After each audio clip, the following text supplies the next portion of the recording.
Have you ever wondered how sugarcane and bananas go from field to your table? Today, we're breaking down the intricate cultivation processes of these tropical crops. Let's dive in. Sugarcane loves medium-heavy or clay soils and thrives in areas with 750 to 1,200 millimeters of rainfall.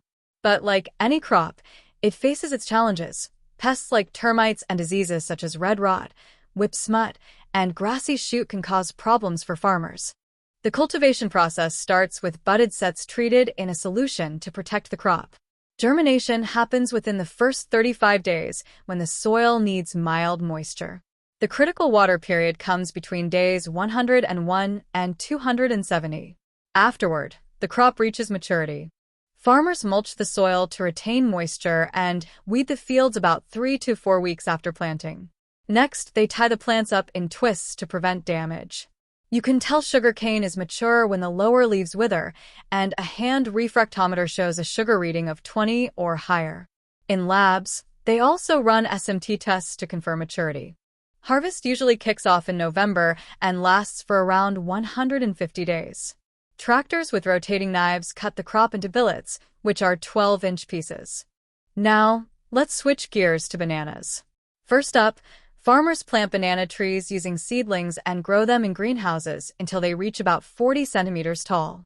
Bananas are water-loving plants, needing around 9.5 gallons a day. That's a lot of water. Protective leaves, called bracts, develop on the trees, and fruit stems are covered with permeable bags. These allow air and light in but keep pests out. It takes 9 months for fruit to develop from flowers. During this time, bracts are removed and early deflowering is done. This simply means cutting off banana flowers with scissors to save the plant's energy for better fruit production. As the bananas grow, workers manually remove flowers and use protective bags to prevent sap stains. Harvest happens about 3 months after flowering, with the banana curls protected by foam sheets. The whole tree is then cut down. Once transported, bananas go through cleaning, inspection, and registration before being placed in water tanks for treatment. This helps preserve their freshness until they reach your table. And that's how sugarcane and bananas go from farm to fork.